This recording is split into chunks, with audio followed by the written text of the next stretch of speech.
Tudo bem? Então, pessoal, nesse vídeo vocês vão continuar comigo aqui no desafio de entender a liderança ágil com Sun Tzu. Hoje nós vamos ver a questão do clima, como o clima influencia na liderança nas equipes.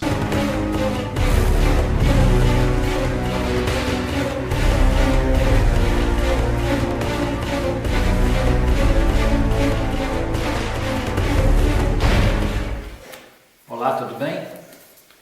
Então, pessoal, estamos aqui agora para falar do segundo fator que, segundo Sun Tzu, é crucial para responder com veemência, com qualidade, as batalhas que você e sua equipe estiverem enfrentando. Mas antes de falar do segundo fator em si, eu queria apresentar o livro para vocês. É um livro que eu tenho de Sun Tzu.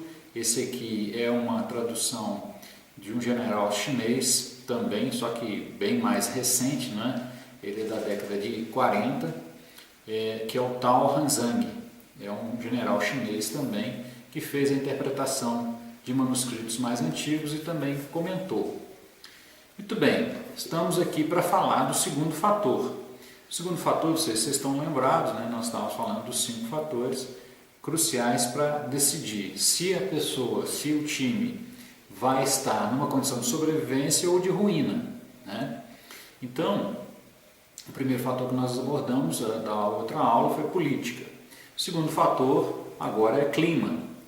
Então, pessoal, o que vem a ser o clima em relação a uma batalha?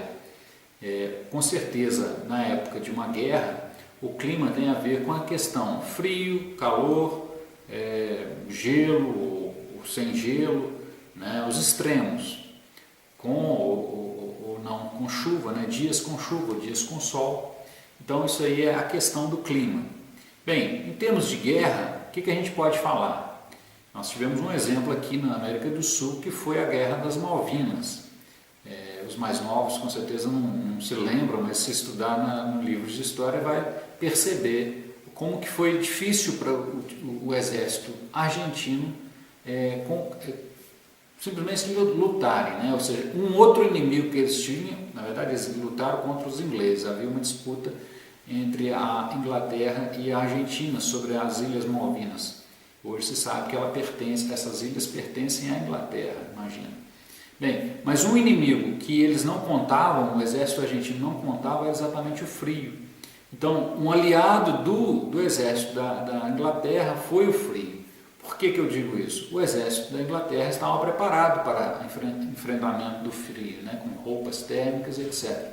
Já o exército da Argentina não. E no caso nosso, modernamente pensando, o exemplo que eu tenho a dizer para vocês em relação a uma atividade técnica que eu vivenciei, em que o fato de ter ou não ter chuva foi crucial na situação.